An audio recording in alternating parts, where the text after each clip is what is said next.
So who pays the closing costs? Buyers, sellers, both? Okay, so this is very specific to our location, right? In Santa Fe, it's different. In Kentucky, it's different. In Texas, it's different. In Las Cruces, it's different. So who pays closing costs? Both parties pay closing costs. Welcome to episode 556 of Albuquerque Real Estate Talk, where we talk about real estate in Albuquerque. Imagine that. We're in mid-October 2025. And this week we've got a few news stories. We want to highlight some interesting things out there. We're going to talk about just how our home price is doing in Albuquerque right now. But we're going to take a deep dive into closing costs. And we realize there's a lot of people either buying or selling that they have an idea of this concept of closing costs, but we're going to go much deeper into that and talk about that so you understand as you're going through your home buying and selling process. And Tracy, you have a featured community, featured neighborhood. It's really just a part of the Northeast Heights that I thought I'd share about That's as we great. get to it. Yep. That's great. All right, awesome. So it's Tracy Venturi is with us and Tego Venturi, and we've been doing these a long time. And we're joined by Ael Venturi, who's been in real estate her whole life, although you've been in the mortgage business, you've been in the real estate business now for how long? I've been going my fifth year. Fifth year, yep. My fifth year. And so you started working in mortgages and learning the mortgage business, and it's interesting because you've been able to bring that experience of what it takes in the process of doing loans and underwriting loans and processing loans into the real estate business. Yep. Making sure the settlement statements are balanced with title and the lender. So this is right up the alley. Well, I think, too, you know the right things to do when you're working with a home buyer to help guide them on what to expect, what to be prepared for, and knowing what loan programs might work best for them. Even though you're not doing home loans anymore, you're on the real estate side now for the last 2+ years, right? Correct. Yeah. So we're happy to have you here. Excited to be here. Okay. I want to start off just one thing, Tracy. Sam, go ahead and pull up the screen here. I posted this the other day, and we've got the latest read on Albuquerque home values from Zillow. They do this every week where they tell us every month, Zillow puts out their estimate of what the home values are in every market in the country. And so I broke it down by county, and what I found is in Bernalillo County, the typical Bernalillo County home is $342,000. In Sandoval County, it's $368,000. And in Valencia County, it's $310,000. And the thing that's interesting about that is, remember how we used to think about Rio Rancho as the place where people go to buy cheap homes? Right. Not that long ago. Yeah, and so now Sandoval County is actually, what is that, about $40,000 more, $45,000 more. I was just talking to someone about this. 24. Oh, yeah, 24. Thank you, Tracy. I can math. You're talking about what? I was talking about how Rio Rancho in Sandoval County is not that affordable anymore. No, it's not. It's not. There's every neighborhood in parts of town, obviously there's different values and different things. And a lot of it has to do with a lot of the homes in Rio Rancho now in Sandoval County are newer homes. Right. A lot of the building we've seen over the last 10 years has been in that part of the metro for sure. But the takeaway on this is home values in Bernalillo County up 1.8%, in Sandoval County up 1.4%, and Valencia County up 2.6%. So we continue to see this moderate home price appreciation. Tracy, we've been talking about this now for a couple of years. It's just moderate year-over-year price appreciation. It's not blowing the doors off. And like I've been saying now for a while, this is what a balanced market looks like. Right.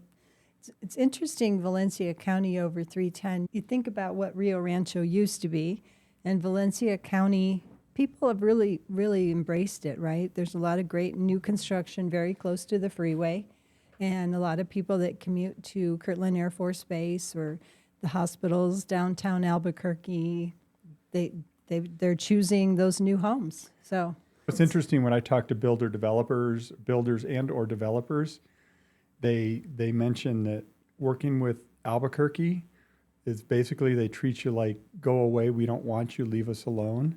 Right. When they go to Rio Rancho, they're like, come on, let's go, let's build, let's provide some housing. Valencia County, even more. Right. Los Lunas, even more. They're like, come on, bring it on, bring on the development. Let's Economic build some development homes. they're doing a great job. They are. So I look at Sandoval County, and what comes to mind as to those prices is we've got Los Diamantes, we've got all these other neighborhoods with newer homes, higher priced homes, but we also have in Rio Rancho the opportunity for somebody to buy a lot that's buildable, a half acre or an acre or more with at least basic electric, maybe gas. And so we have a lot of custom homes there too. Yeah, that for are sure. also part of that For number. sure. Yeah, for sure. There's a lot of larger homes that are being built in Rio Rancho for Yeah. sure. All right, a couple news stories. Tracy, there was a story, I sent it over to you because I wanted to get your take on it. And the headline was, and this was in Albuquerque Business First, and the headline was, I'm not logged in, home sales are getting harder and harder to close because sellers are making critical mistakes. And I've got my take on this, but I wanted to get your take on this. Okay, so you sent me the story. You actually printed it out. Very difficult because printed, I'm used to a computer screen, and it's on two sides of the page. So I read through it, and I was like smirking to myself, Tego, because I thought, Tego, you could have written this. They could have just asked you. Everything in here we've already reported on our podcast before. There's nothing earth-shattering in here. The highlight of the story, homes sit on the market 47 to 62 days in 2025, the slowest pace in 10 years. And that's longer than, that's national. Ours is yeah. not that long. No. 82% of agents report increased price cuts in the second quarter of 2025. We know that in our market right now, we're seeing a lot of price cuts. We've already put that stat out there, right? 77% of agents say overpricing is the seller's biggest mistake. And we know that too. We're into late October, and the prices are going to stay fairly flat until spring. They quoted a lot of people in this article from around the country where things are a little bit different than they are here. But basically it's saying Wait. price reductions. Imagine this. Price it right, get it ready and prepared for the market, right? Like, when has that not ever applied? Right. That was my takeaway, was like, you could have written this story anytime in the past whatever years. If you overprice it for the market, for the condition, the location, and you don't have good promotion, good marketing of the property, yes, it's going to sit on the market. Even if you have great promotion and marketing of the property, if it's not priced for the condition, location, and all of that, it's going to sit on the market. Yeah, you need all of that. So anyway, I thought it was interesting. The takeaway, somebody asked me on Twitter or X about this story, and so I replied and said, the thing that's interesting is 50% of the homes in our market are still selling in like 2 weeks. Right. Right? But there's a whole other group of homes that are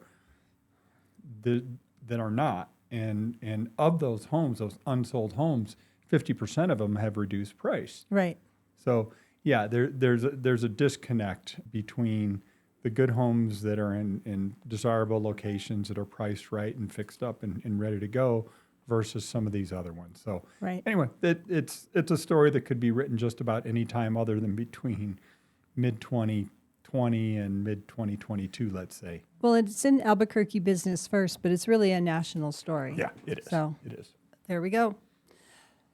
Neighborhood. Let's talk about a neighborhood. So the other day we were playing 9 holes of golf at Arroyo del Oso, right? The Dam 9. I still feel bad saying that, calling it the Dam 9, but That's your Minnesota good girl background. You can't use those type of words. I know. That's how I feel.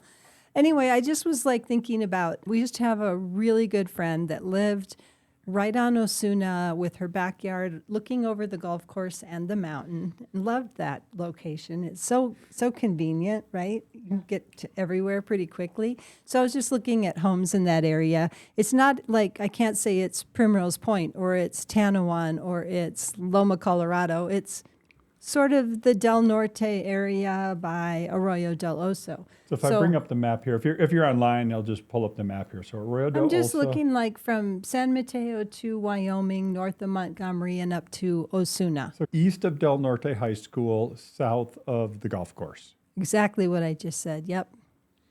So I was kind of looking at the homes there, and actually, two of them are for sale on the street our friend used to live on. But right now, there's not a lot of active. There are some, but not a ton. There's 7 on the market, and in that area, there's some like townhomes and things, attached properties, as well as single-family detached homes. So when we look at them, the pricing varies a lot because of that. Let's see what I've got here. I've got, Well, let's go real time here. Let me pull up homes for sale in that area. oh, I'm real time too. Okay. So when I look at it and I go, what's the starting price there right now? It's really in the low 2s or the mid-high 2s actually, for an attached townhome type thing or condo. Yeah, we're seeing homes from 245 up to 800 in that area right now, active for sale. So a big range. Yeah. Yeah. Price per square foot right now is averaging $217 for those on the market. For the closed properties for the past year, $206 a square foot. There's some really great some really great streets, and it's very neighborly. Neighborhoodly. Yeah. Neighborly. Neighborly neighborhood. Neighborly. Closed for the past year. There were 73 properties that sold in that area that we're talking about. But a really convenient location. It's not too far from I-25 or I-40. It's quick to shops, restaurants. If you need to travel to Kirtland Air Force Base or to Rio Rancho even, you can get to the freeway, you can get across the river.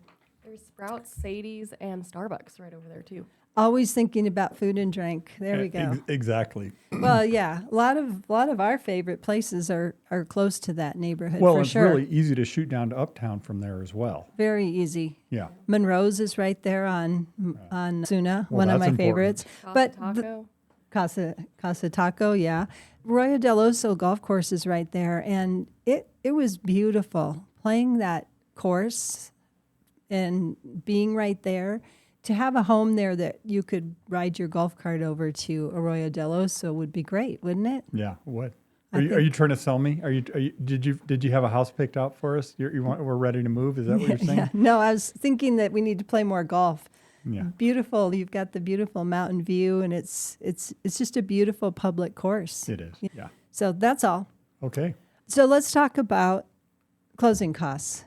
Closing costs. So we had one of our great mortgage lenders here in the other day doing some training, teaching, and just going over closing costs again for all of us, just to make sure we're all up to speed. But this segment, it's just like, what are closing costs? So, Sel, you have a whole bunch of questions for us. Well, Ael Let's was see how we doing can do. home loans for her first couple of years out of college, and so we're like, go ahead, let's you lead us. I'll ask the questions now. Okay. So who pays the closing costs? Buyers, sellers, both? Okay, so this is very specific to our location, right? In Santa Fe, it's different. In Kentucky, it's different. In Texas, it's different. In Las Cruces, it's different. So who pays closing costs? Both parties pay closing costs when you're buying and selling homes. The seller has some closing costs and the buyer has some closing costs. And some of them could be paid by either party depending on local custom. Got it. Would that also depend on whether it's a buyer or seller market too? Yeah, for sure. Yeah, for sure. Sometimes when working with buyers, we're negotiating for them to have the seller cover something that maybe typically had been a buyer fee. Yeah. Do you have a general idea of how much buyer closing costs are or seller closing costs? Are they similar? Are they? Well, it's it's the universal answer. It depends, but there's definitely some very specific things that a buyer has, right? So if a buyer's getting a mortgage, all those costs associated with getting that mortgage are going to be buyer costs. So that could be your underwriting fee, your mortgage application fee, your mortgage processing fee, what else? Credit report, Credit appraisal. report, origination fee, appraisal. So those type of things, anything associated with the loan or getting the mortgage is going to be a buyer closing cost. And that's the buyer's responsibility? And that would be the buyer's. Yes. I'm going to say yes with an asterisk, right? Like you said, it depends. It depends. Well, we'll get to that because there's ways that buyers can alleviate some of those costs, right? There's some strategies there. So overall, anywhere from 2 to 5%. It I would really never depends. give that. I would never give a percentage Okay. of how much it's going to cost because That's fair. it's so different for each person, right? The percentage caveat to of what, that, though? of the loan amount. Now, the caveat is if there's a mortgage. If you're one of the 25% of people, or not that much, let's see what it is, about 18% right now, people pay cash. Well, if you're paying cash, you don't have closing costs for a mortgage. Right.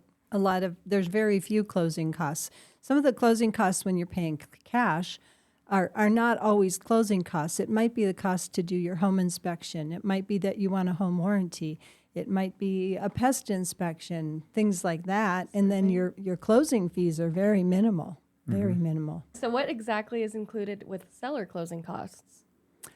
So typically, sellers' closing costs include the title company fees, most of them. Some of the title company fees are on the buyer for buyer's coverage, but the title owner's policy is on the seller side typically. And that's a fee that's where the title company is checking the history of the property and making sure they're conveying clear title, that there aren't any liens or judgments on the property. And that's usually on the seller side. And they're issuing an insurance policy to the buyer. And the buyer's lender, if there is a lender. Right, that they will ensure that there's clear title and ownership is all in line. So when you're writing a contract, where do these fees go? Because you have buyer's fees and seller's fees when you're... Good question. So when we're writing a contract for a buyer, an offer to purchase a home, there's the New Mexico Standard Real Estate Commission forms have check boxes, and you check who's paying for what.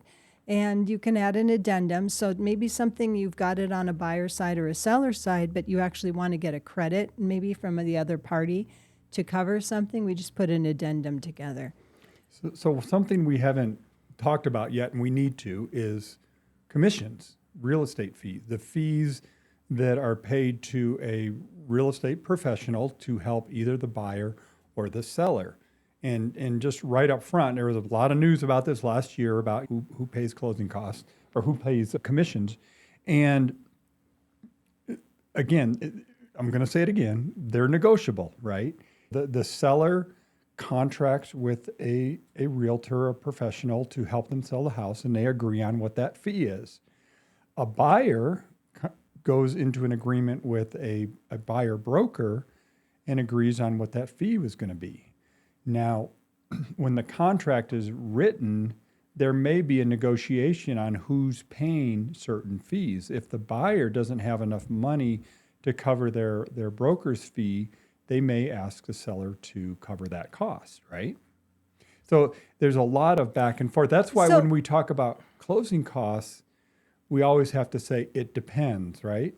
Well, and you're choosing your words very carefully on commissions because we have to. But in reality, most buyer contracts are still asking the seller to pay the buyer broker commission. Correct. Still very common, right? The big change last year was that we couldn't put the actual amount the seller was offering the buyer broker into the multiple listing service. Yeah. So That was the big change. there's just more negotiation involved, and there's more Well, and honestly, there's more transparency. That was the big change in 2024 about who's paying for compensation and how it's being handled. That's the big change. Okay, so So- back to a buyer. Yes. So at what point do closing costs need to be paid? Wow, Good it's question. different for buyers than it is for sellers, right? So most of the seller costs come at the end at closing, right? Yeah, there's very few situations where a seller may have to pay for. There's going to be it could be a Septic. it could be a septic inspection. inspection. It could be maybe the buyer has asked the seller to pay for a full home inspection. It may be the appraisal, but those things are rare. And we're going to get into moving fees around too, right? In a Right. second, but Sellers also might have to have paid for some repairs, correct. right? Correct. Buyers, on the other hand, they do have some fees up front before they get to closing, right? So they have some earnest money typically that they've offered to have set at title that goes against their closing costs or towards their closing costs. But they might have to prepay for their appraisal. Mm-hmm. They might have to prepay for inspections, very common. They may have to prepay a lender fee or something. Sometimes there's like a lock fee. Yeah. What yeah. else? Yeah, no, that could be it. Generally out of pocket for a buyer up until closing date are those things you mentioned, inspections, appraisal, Right. and that's about it. Yeah. Yeah. And then at closing, at closing, it all comes together, Correct. right? Correct. So I think the term we hear a lot is cash to close, right? Is that something that lenders talk about? Yeah, cash to close is the amount that you write your check for to purchase the home. Yeah. So once everything's settled and you figure out, okay, how much your down payment is, how much your costs are the sellers contributing to your cost, your purchase cost? Are you financing some of your closing costs, which can happen? Especially if it's a VA loan. Yeah, it depends. Yeah, so yeah, but cash to close is the actual amount that you need to bring to the final closing date. Which could be a check or it could be a wire transfer. Correct. Right. Yeah. Can't be mattress money. Nope. No mattress money. Can't bring in your pennies and drop them on the table. No. Mattress money is probably an inside lingo thing, right? Mattress money, the money you hide under your mattress. Piggy bank. Yeah, Your piggy bank. How can I reduce my closing costs that is as a buyer. as a buyer? Okay, do you want to take that? No, go for it. Okay, so as a buyer, like we said, you could have closing costs which are separate from your down payment, but you can ask a seller to help contribute to your closing costs. So if you're a buyer and you're short on cash, let's say you have your 3.5% down for an FHA loan. Okay, that's your down payment. That's your equity that you're putting in the property. But you also have some closing costs. And let's say that equals 3% of the loan value or whatever. You could actually ask the seller to cover those costs as part of the final settlement. And so that is a negotiation you can have to help you as a buyer bring less money to close. And now, the other thing, go ahead, Tracy. Well, and so that's a part of the initial offer. That's not like we're down the road, we're under contract, and now I'm going to ask the seller to cover these costs. That's a part of the whole offer process right up front. Because right up front, we're going to say, we're going to offer this price, but we want the buyer or the seller to contribute X towards buyer's closing costs, prepaids, things that the lender will allow, so that the seller can take that into consideration and say, okay, for this price, am I willing to have this much go to help the buyer to get this house? And Right. and that's why you when you were talking to Joanna, who's one of our lenders here, you're talking about the trifecta between the buyer, the realtor, and the mortgage broker, working all of that out when you're writing the offer, so you Right. know exactly how much those costs are actually going to be when you're actually preparing the offer. So. Correct. Structuring it. Yeah, and every loan program type, the VA, the FHA, a USDA, conventional, they all have different amounts of what's allowed. So that whole trifecta is really important. I did look up the definition of trifecta after last week's podcast, and I was using it correctly and incorrectly, but Okay, correctly. We'll take it. Let me ask this, Tracy. The other thing for down payment, we do have down payment and closing costs assistance programs in New Mexico.